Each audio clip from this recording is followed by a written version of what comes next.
The recent happenings in Lagos since the political activity leading up to the elections came to a crescendo have been alarming to us who are referred to as non-indigens, especially those of us that are of the Igbo stock. Our kith and kin have been singled out and targeted for verbal abuses, intimidation, virulent propaganda, deliberate representation to Lagosians as everything evil,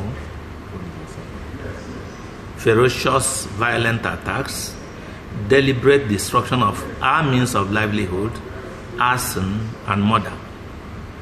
The social and frontline media are awash with stories of attacks on Igbo and also with gory pictures and video clips of incidents.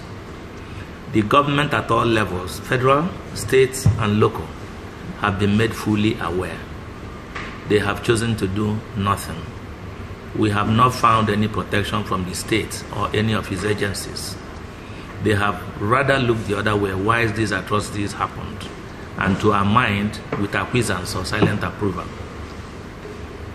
Some of our royal fathers at the grassroots level, the Bales, have been recorded to have invited Igbo people domiciled in their communities to meetings and threatened them with the destruction of their lives and their means of livelihood should they fail to vote for the APC in Lagos State. They have boldly used video clips circulated on social media handles to issue death threats to Igbos if they dare vote for any party that is not APC. Igbos are commanded to vote for only the APC in all elections, take pictures of their ballots as they cast them, and preserve those pictures as evidence that they voted for the APC as a condition that they will guarantee their continued peaceful existence in the communities post-election period. These threats have gone viral on social media, the corporate faces are shown on video clips, and the government keeps mute. A few markets built and operated by traders of Igbo descent have been set on fire in Lagos, the latest being the motor spare parts market in the slums of Ejegunle, where at least one person was murdered. A similar event took place in the Solon Ikotun area of Lagos, where the selective destruction of shops and merchandise owned by Igbo traders was said to have been supervised by the very respected royal father of the community, the Bale. These two incidents are in the public domain, and we have heard of no action from the government. We are aware that all these steps are being taken by the Lagos State APC to suppress the votes of any competing party in the elections. They erroneously believe that Igbos will not vote for the APC. We do not want to convince them otherwise, but we like to state one fact. His Excellency, Alhaji Lateef Jakonde, of blessed memory, said, and we quote, "Any party that has been in government for one term of 4 years does not need to campaign for votes. The visible work it has done for the people should constitute the bulk of his campaign. Why then would a party that has been in government and in power for 24 years rely solely on intimidation, thuggery, murder, and all sorts of criminality to win an election, and in that same vein single out the Igbo for victimization and direct such to a particular ethnic group, the Igbo?"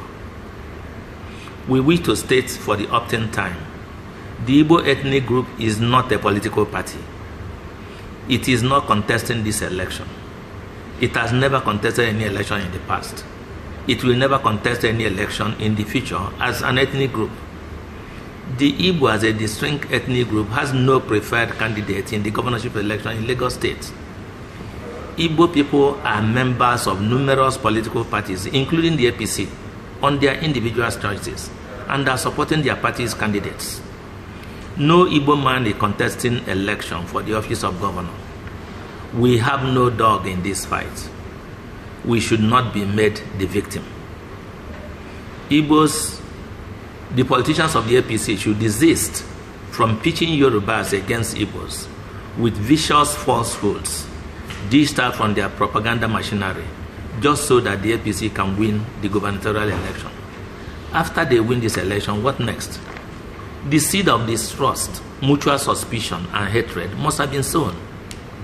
How does it get taken care of? How does society move on from there?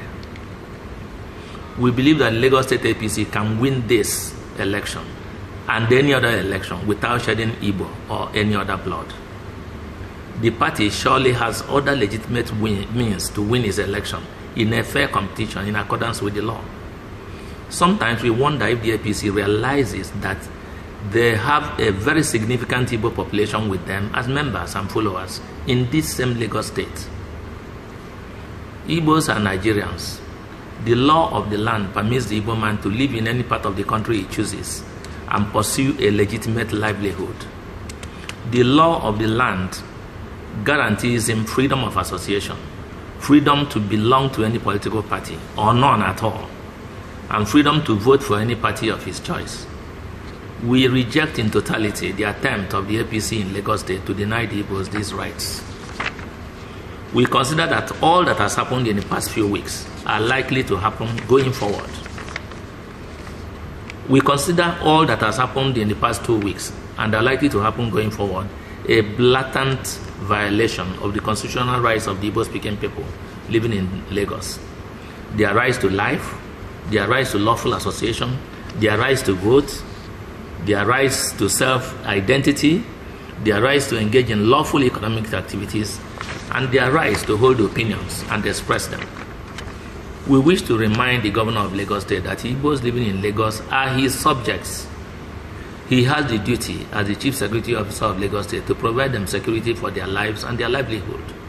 We call on him to step up to this responsibility. Finally, we call on all Igbos living in Lagos State and who are registered to vote in Lagos not to be intimidated by the threats of violence against them, as watertight arrangements have been concluded at the very high levels to secure voters during and after elections. Just come out and perform your civic duty. It is your right. Thank you, gentlemen.